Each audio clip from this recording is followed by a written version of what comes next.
go. This time on Roadkill, an epic junkyard rescue, the greatest junkyard of all time, and Evel Knievel's got nothing on us. we're jumping the Snake River! Woo! I ain't jumping nothing, you're alone.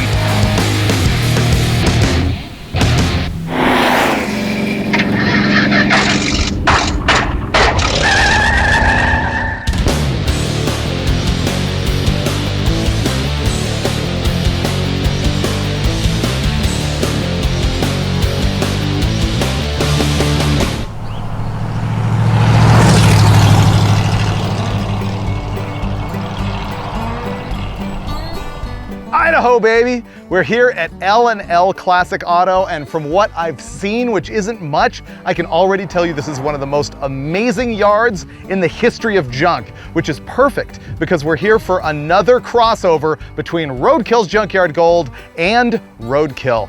The deal is Steve Mignante finds the car, Finnegan and I rescue it. Now, last time we did this, we had that 64 Galaxy, and it didn't end that well. The engine blew up right down the street, so we're like, dude, we need a car that's more complete, more better, or more likely to get us all the way down the road, which is tough, because you look through here and a lot of this stuff is picked clean. But from what I've seen, we've got a really cool candidate. It's a really cool car, and I'm telling you, there is a lot of great junk at this yard, but the prize is what we're about to see.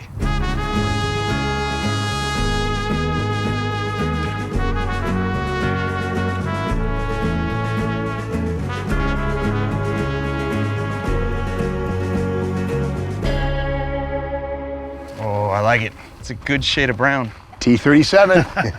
It's not quite a GTO. GTO-ish. Stripes, dope. It's a GTO minus the go. You know, I figured you guys have like 4 or 5 days to get this running, and I thought manual drum brakes, simplicity.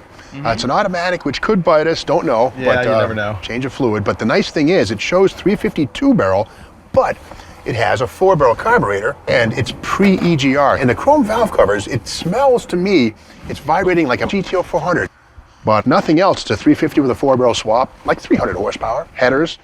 Dude, I like Not it. bad. It's actually really cool. Factory AC car minus the AC box. Okay. So the T37, what makes this better than a Le Mans or different than a GTO? Well, it's Pontiac's base model, the T37, and you could get a 6-cylinder in this thing, but the beauty is any mechanical part that you could have in a GTO could also be had on this if you check the right boxes on the option sheet.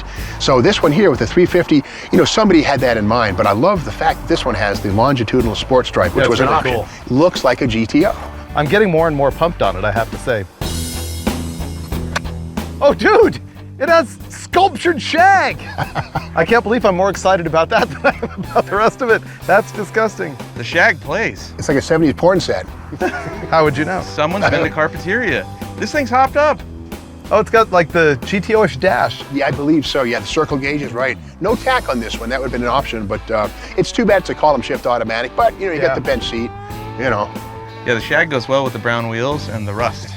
I like the whole package. It's actually pretty straight and rust-free. This is a race car in disguise. This is cool. Nice. Yeah, nice. thanks, Steve. Oh, you knocked it out of the park. I'm sure this one's not going to strand us. How could it? Knock on wood, knock on wood.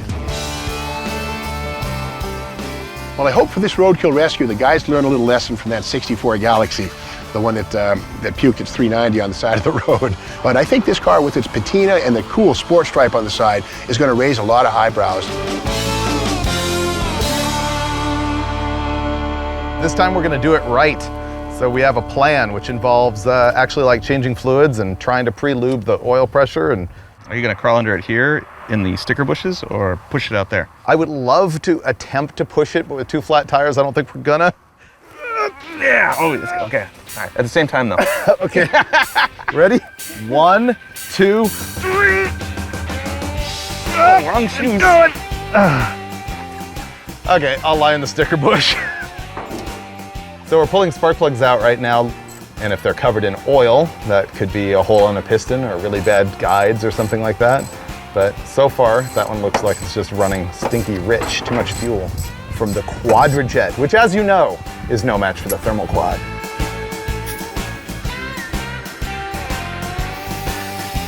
We're gonna pull the valve covers and see if we have any flat cam lobes. Sure. We're gonna have this thing running by tomorrow. We'll drive straight out of here to that spot where Evel Knievel tried to jump the Snake River. Yeah. Wow, that valve cover gasket's still good. This thing's clean inside, look at that. Oh dude, this thing is mint. The other reason I wanted to get the valve covers off is to check for a flat cam lobe. What that means is as the lifter rides on the camshaft, especially with the modern oils that don't have zinc in them, that is a heavy wear point, and sometimes it'll take the egg-shaped cam lobe and make it perfectly round, which ironically is what we call flat because there's no lift to it whatsoever. And when that happens, it gives the rocker arm up top a lot of lash, a lot of just slop. In my brain, I hear it running already. We're practically there. The non-roadkill thing to do right now would be to put a breaker bar on the bolt in the middle of the crankshaft and see if the engine rotates as opposed to being seized up from sitting in the junkyard, but apparently we're not doing that. Dave, can you find another one of these? I'm sure I can. Can we use that to prime the engine? Theoretically, it's what you do. All right, here, for station identification. Okay, I'll go find another In case one. you don't know what it looks like.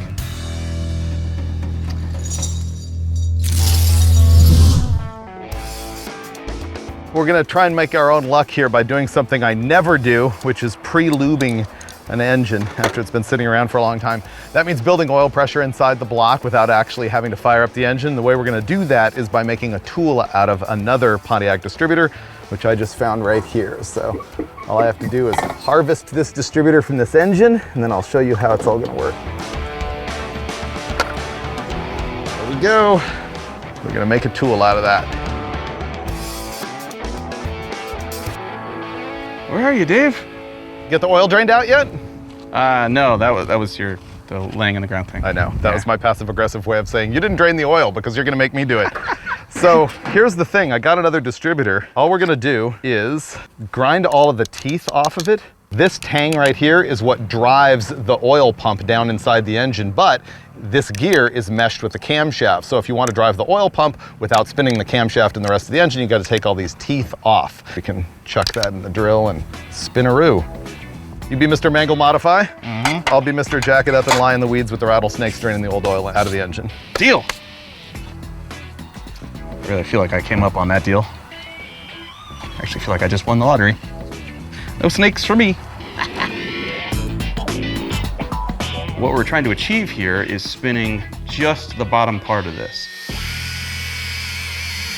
I'm gonna cut the housing in half, then I'm gonna slide the shaft out, and I'm gonna cut the housing down about 1 inch so that when I put the shaft back in, it sticks out of our modified housing just enough to engage the chuck on a cordless drill. Okay, so there's our modified housing, there's what's left of the shaft. We'll clean up that end there, grind the gear off, and we will have ourselves an oil pump priming tool. We will have oil everywhere it needs to be, as opposed to right now, if we just tried to crank the motor over, every metal-to-metal surface is gonna touch because there is no layer of oil protecting it. Wow, it's got a new fuel pump on it too. I feel we're cheating with this thing. There's something about it that says it's run recently. Of course, the other thing that you can look at here is anything that is on the drain plug. This is actually a magnet in a lot of applications, and you can see if there's any metal on that. That's an indicator. The other thing I'll do is look at the oil in the pan itself to see if there's any metallic glitter in it, which would tell me that we've got a problem eating a bearing or a lifter on a camshaft or something like that. So. Okay, 4 quarts in the gallon, that's 5 quarts. That sounds good to me. Man, what a nice day to do this. Out in a junkyard with the sun shining, snakes rattling, motors rusting. It's positively perfect. Here is our modified distributor, which is now our mechanical oil pump drive tool. We just need a means of spinning this fast enough to send oil throughout the motor. And for that, I give you the 20-volt cordless power drill. Aha! I can hear it burbling in the oil pan, but I see no oil so far. And the drill is getting warm. All right, now we need to rotate the motor over. I have oil in the pan, oil in the filter. I've got a drill motor hooked up to our oil pump. It's primed. I can hear the drill motor slow down. We still don't have oil all the way up at the top end of the motor coming out of the push rods and lubing the rockers and springs. So now what I'm gonna do, as I've hooked up a battery, I'm gonna use the starter motor to bump the motor over without the ignition on, without fuel going to the carb. We're not trying to start the motor. We're just trying to reposition the crankshaft, the timing set, the camshaft, and ultimately the lifters in the lifter bores. And by repositioning them, the oil gallery where the oil's going to each lifter will hopefully hit the lifter, go around the lifter to the next one, and ultimately go up to those push rods. And shifters in park. I see a light on the dash. All right, now I'll hit the drill motor again and see, can we get oil all the way up top on this engine? All right, we've got oil. It's not a lot of oil. There is oil on that rocker arm, which means it's probably safe to start the car now. All right, now the fun part.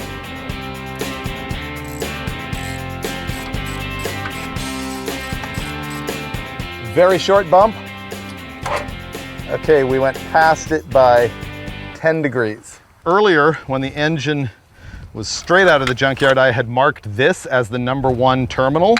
So what I'm gonna do is drop the cap on, and I now know that this is where the #1 has to be. Now that that is marked on the housing, I know I need to drop the distributor into the block so that the rotor is pointing at that #1 terminal. Okay, stop. Okay, I got the distributor dropped all the way in. I got the marks lined up. I'm gonna give it just a hair more advance, and boom, lock that down, put the cap on, plug wires, throw some gas in it, fire it up.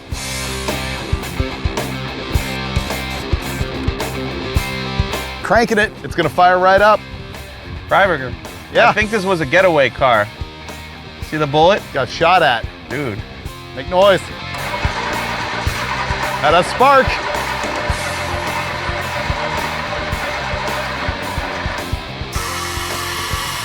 Fired up.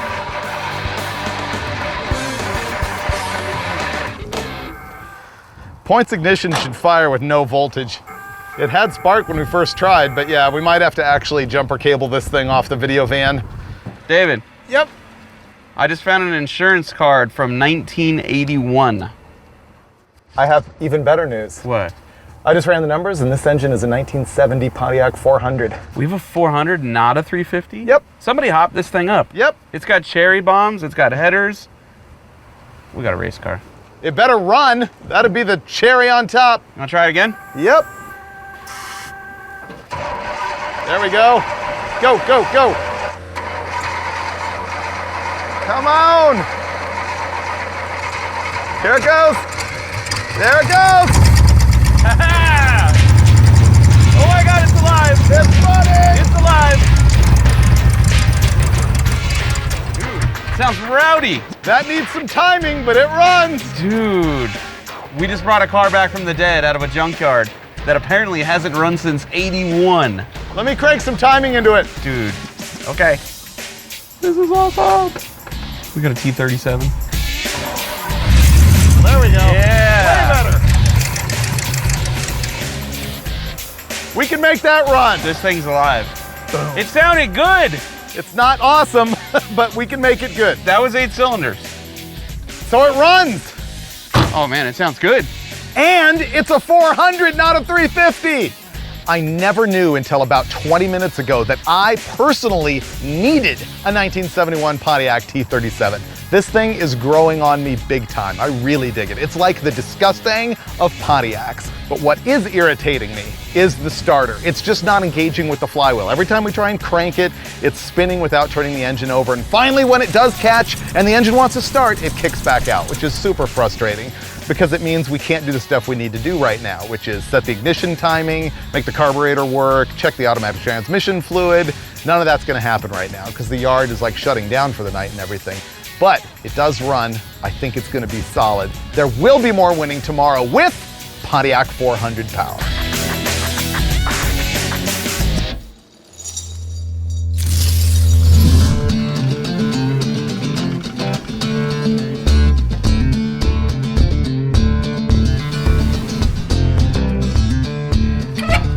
Morning. Housekeeping.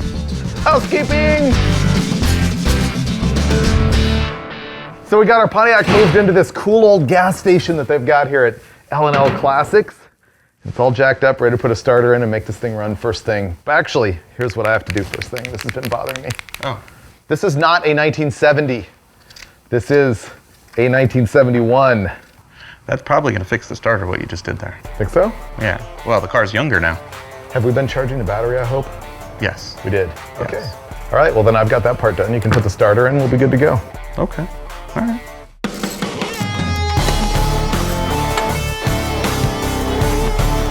There we go.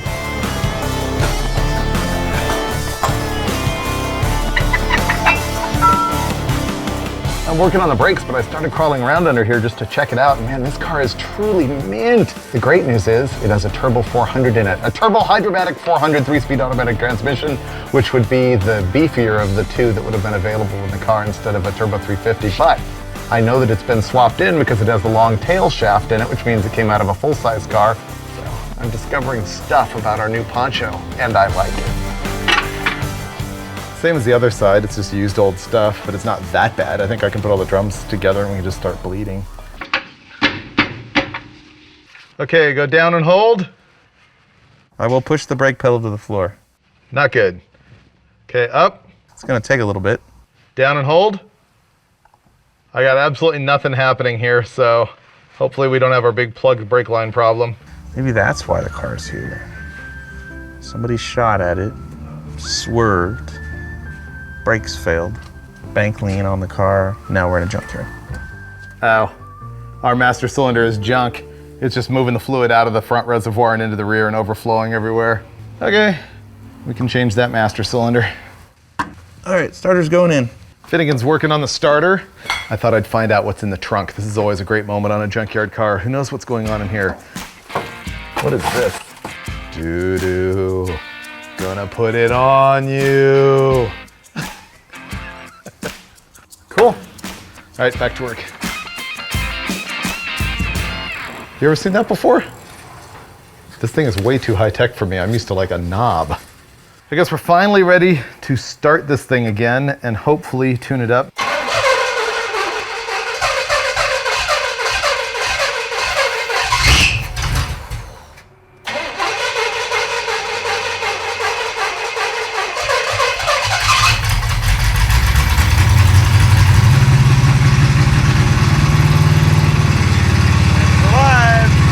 I think we're picking up gas from the tank too. Ah.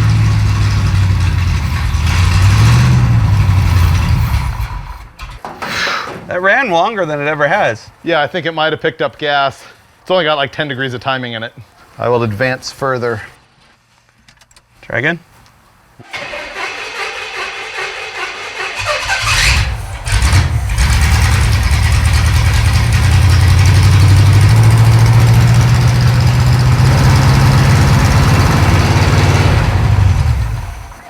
Okay, runs good now. There's our first disaster. Automatic transmission fluids all over the ground. At least that means the pump's working. It's just dumping all the ATF. We gotta replace that hose. Well, we've got a massive leak from our transmission cooler line, and we don't have the hose to fix it right now, so we're gonna replace the master cylinder and bleed the brakes while we wait.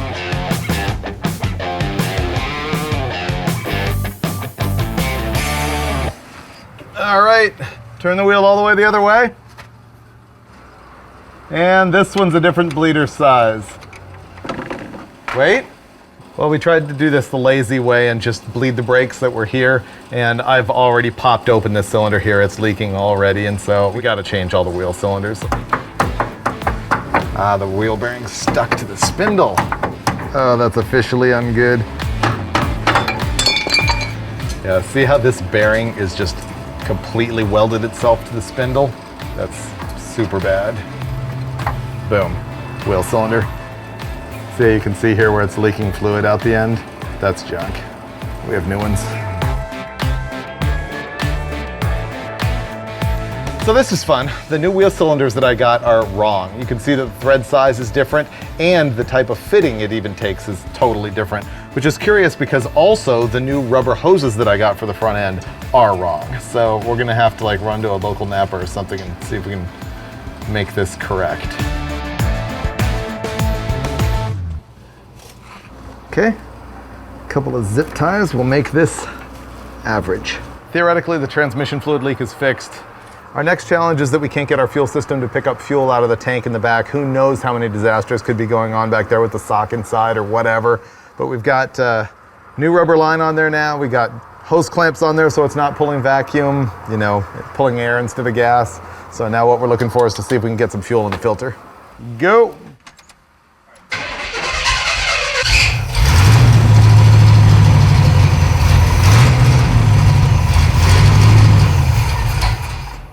It runs pretty good now, but no fuel in the filter at all. So either the socket inside the tank is all gummed up, or the line is kinked somewhere, or plugged up. It does sound better.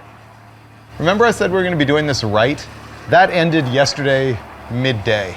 And right now we're just like taking the simple way out, hoping it'll just run and drive, because we got some Evel Knievel voodoo to see.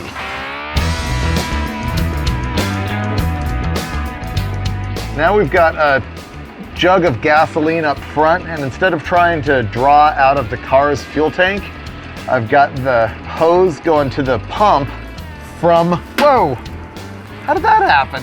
I'm filling the radiator. You're filling the radiator? It's leaking out this side, so obviously we have a bad radiator on top of it all. I thought we'd already put water in this thing. We did, it's been full once. Oh, brother. Our radiator's junk.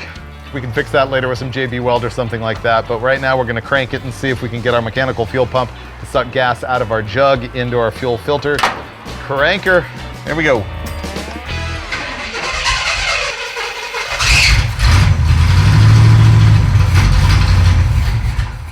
Fuel pump doesn't work. Okay. Today was the day we really thought that we were gonna be on the road. We're like, man, the Poncho is treating us right. This is gonna be great. We're just gonna slam some brakes on it, maybe just bleed the brakes that are there and hit the road. Then it became full roadkill.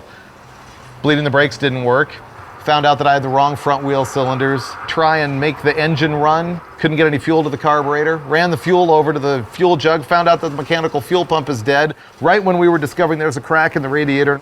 We did fix the cooler line though. That's about all that really moved forward today. So at this point, we're gonna have to call it. Tomorrow morning, we'll get in here and put the front wheel cylinders on there, bleed the brakes, fix the mechanical fuel pump, and put some JB Weld on the radiator. Not necessarily in that order. We'll see you then.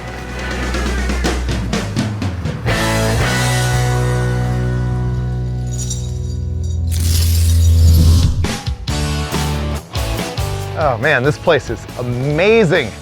So remember when I left you last night, I listed all of the things that had gone wrong for us that day? Well, I forgot two things, one of which is a wheel bearing has welded itself to a spindle. Second of which is we're missing some parts off of the brakes on the right front of our car, so I'm gonna harvest them off this friendly Buick right here. There we go. That is what I need right there. Just that adjuster that holds the brake shoes at the bottom.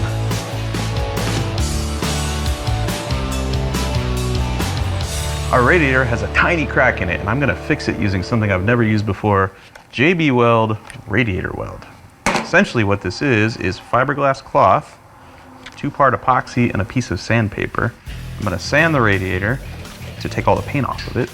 Then I'll clean it with brake clean, mix these two items together, and within 30 minutes, this should be completely cured and ready for us to do lots of burnouts and pressurize our cooling system with a blown head gasket. And I'm sure it will not leak. I feel good about it.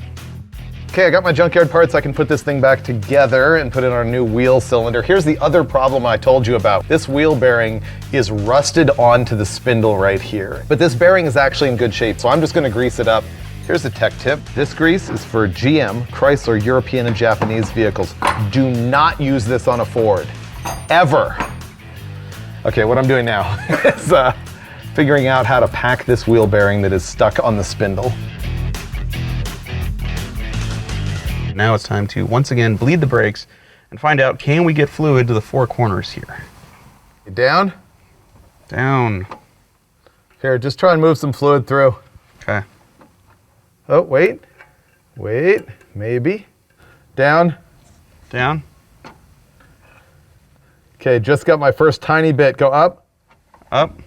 Okay, we're finally making some progress on the brakes. I got fluid moving through the rear system. Topping that off. Now I'll do the front. Up. Up. Down. Down. First fluid.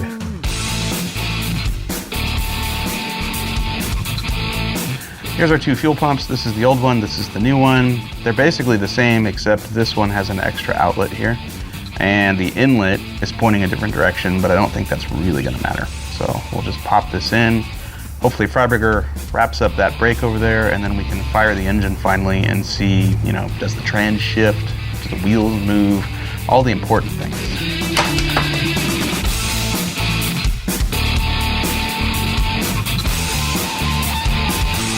I fixed the brakes with Junkyard parts. Finnegan's got the new fuel pump on there. We've got our super loud and complaining ancient battery charger hooked up, and we're finally ready to crank it again.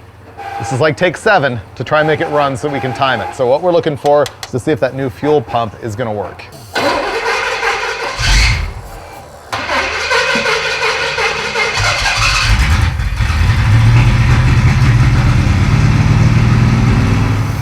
That's 2 fuel pumps that don't work. That's telling me that, like, there's no fuel pump eccentric inside the engine for some reason, or we got the wrong pump, or who knows what. Battery charger's awesome. We've bypassed the factory gas tank and installed the new fuel pump. We still don't have any fuel up at the carburetor.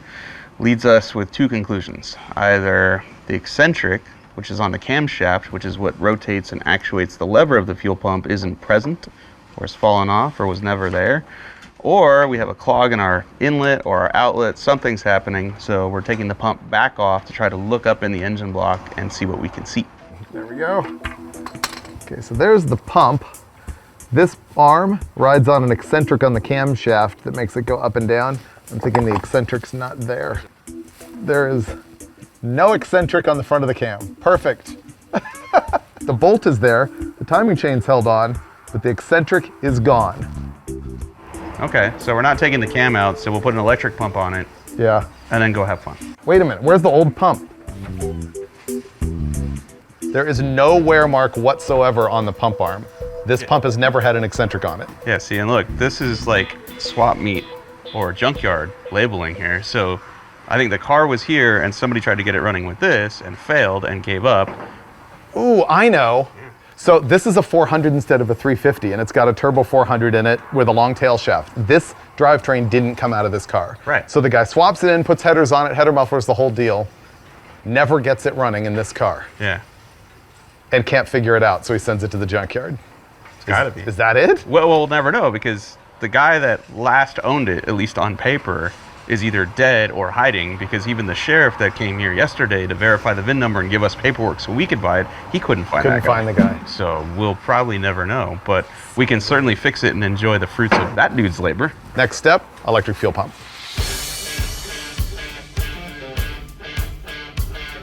We're gonna install this electric fuel pump. Now this works best at the back of the car, as close to the fuel tank as you can get it, towards the bottom of it. They don't like to suck, they like to have gravity feed to it. And with any luck, that will make our engine run.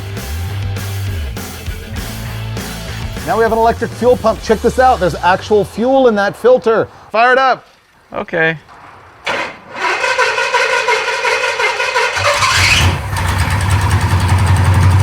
That is running.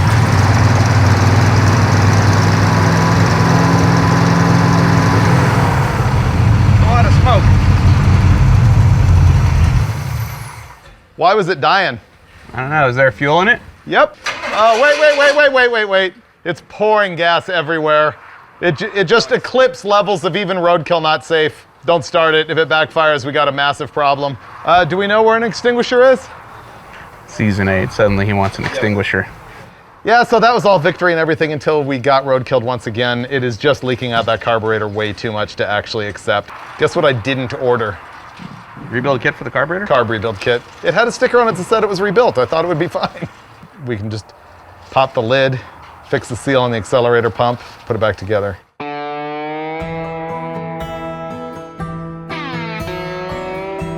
Okay, 13, 14, 15, these are other screws.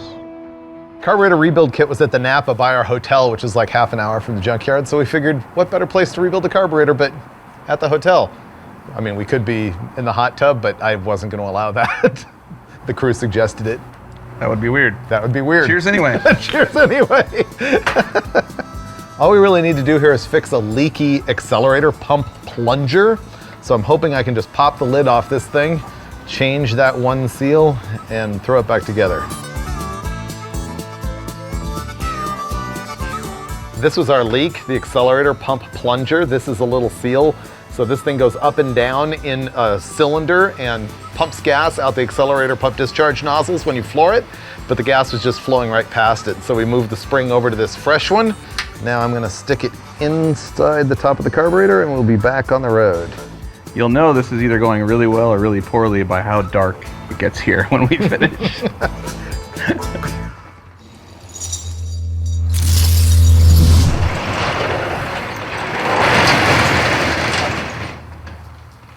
Last night we rebuilt this thing in the hotel lobby or outdoor lobby. And I'm hoping we put it back together the right way because I haven't touched a quadrajet in a long time. So we get the carburetor on, check transmission fluid, we're driving this thing, right? I'm sure everything will work perfectly. Then we're going to the Evel Knievel launch ramp. It's gonna be cool. We're in Twin Falls, Idaho or nearby, which is where in 1974, Evel Knievel tried to jump the Snake River on the Sky Cycle and we got permission to go out to the launch ramp. Will there be snakes? I don't think so. I think the river snakes through the valley. Ah, okay, all right, we can do that then. I'm cool. I don't like snakes. Let's see if it leaks.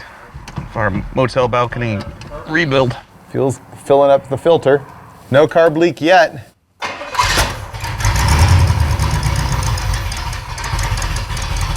I saw a fountain. Leaks everywhere.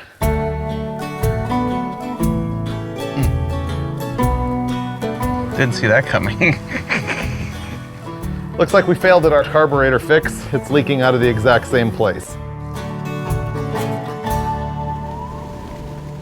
Finally, the moment I've been waiting for, wheels and tires, which means we're almost on the road. So what I got here is your standard American Racing Torque Thrust D. I got a 235 6015 up front on a 15x7, and out back we got 15x8s with a 275 6015. Boom, it's gonna work. Yes, finally something went right. We just bought a brand new carburetor. The problem is the flange is different on this than it was on the quadrajet that was on there. Fortunately, there was a guy who came by the yard and was looking, asking us what we were doing, and he came up with an adapter, which is what we need to prevent a vacuum leak, to put the Edelbrock on top of this manifold. And I think we're gonna be able to do that by just sandwiching it all together, right? Now, if we've got hardware.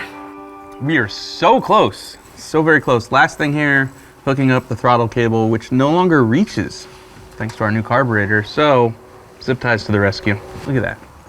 Doom, doom, doom. I'm even gonna leave the tails on for style, because why not? Season 8. Let's go big. There we go.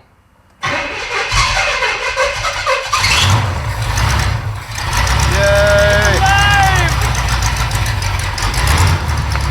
Yay! Yay! Whoa!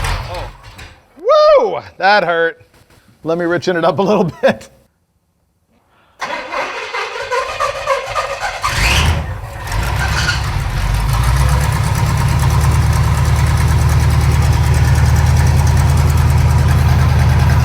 Seems fine. Are you on it? Okay. Woohoo! Sounds good. All that smoke, it's all that automatic transmission fluid that got all over the header when the cooler line was leaking. All right, let's go drive.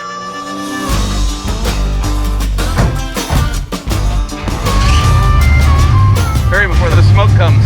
Yeah. Oh, jeez. Brakes are spongy, but work. Oh, dude, it's working. Go before something bad happens. It's driving. Dude, we just got a car running that was in the junkyard for a long time. It's smoking a little. That'll get better, just like it did with the Galaxy. It sounds like a motorhome with a little bit of camshaft in it. Oh, the steering is pretty sketch. Let me try brakes. Ready? It's skidded to a stop. First burnout. Okay, the brakes are real bad. I don't even care. I'm so happy this thing moves. Me too. I'm happy to be out of the barn. If it does nothing else but this right here, right now, I'm claiming success. Oh yeah. It does not have power. Dragging the header mufflers. I think the Pontiac's ready for the big time. Let's hit the highway as soon as I open this fence. The T37's actually pretty good so far. Engine runs solid, the smoke has stopped a little bit. The suspension is soft like a marshmallow, and the brakes are terrible, but we're hitting the road.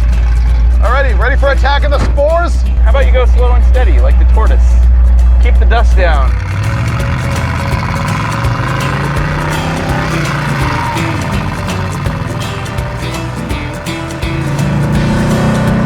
Shift. Shift. No. Oh. That transmission's not happy. Good. Is that why it was in the yard? Oh wait, or does it have a giant stall converter and like 456s? It's way low on fluid and it's not shifting. Okay. It's a Turbo 400. How many quarts did you put in? We need to check it. No, don't do that. Yeah, it's not happy. Just keep cruising. Just idle. Yeah, idle's good. Man, it is awesome being out of the junkyard, finally, cruising the Pontiac. Good news, bad news. Good news, it actually runs really well. It's not smoking anymore. It seems to go down the road pretty straight. Bad news, the suspension is terrible. It rides way too soft, it's horrible. And the brakes are terrible. But the big deal is that the transmission won't shift at all, nada. But I think it's an easy fix. I think we didn't hook up the vacuum modulator when we changed the carburetor, so we're gonna do that right now and then hopefully have all 3 gears and hit the road.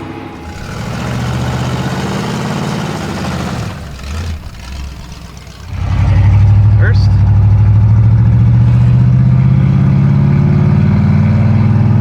Second. All right. We at least have 2 gears now.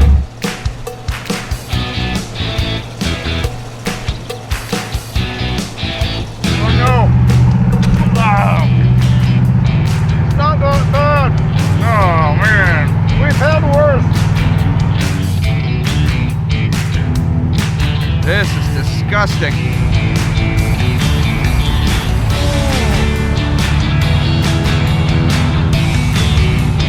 Rescue a car, they said. It'll be fun, they said. Ah!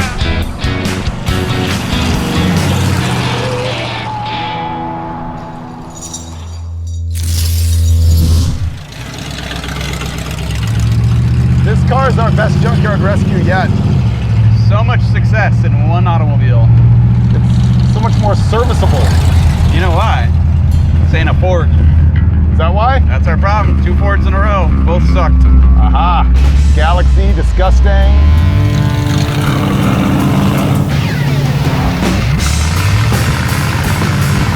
Yeah, don't treat it like a Ford.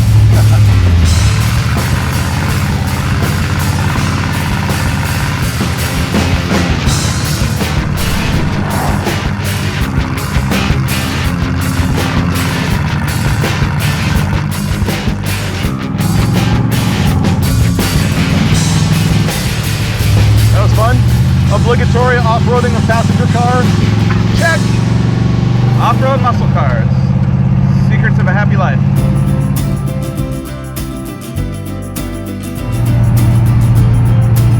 But where did Knievel rocket to like near death? Outside of Twin Falls. That's where we're going. Snakes on a river. We're crossing it. If that's not success, I don't know what is. We're jumping the Snake River, technically, right now. We crossed a river of snakes in a car that hadn't moved in 37-ish years. And right there is the Evel Knievel launch ramp. Let's go there.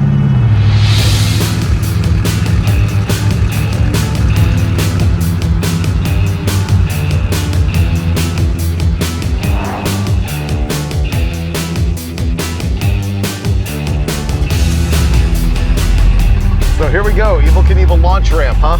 1974, Evel Knievel jumping the Snake River was like the biggest media event of the year. It was like, I can't think of somebody now who is as big as Evel was then. Have you seen the footage? It was like a major like Woodstock hippie fest. So this was like Woodstock. This was covered in people partying, waiting for some dude to jump across this canyon. I think a whole lot of people got bamboozled.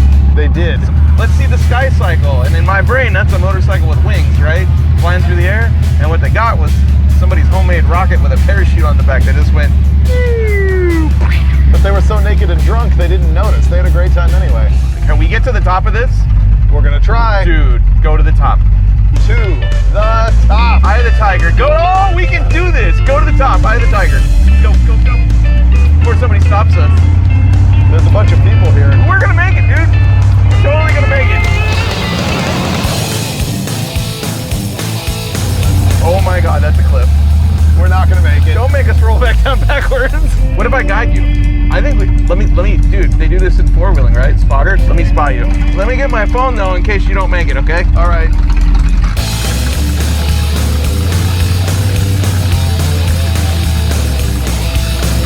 Yeah, buddy, you're doing it. You got this.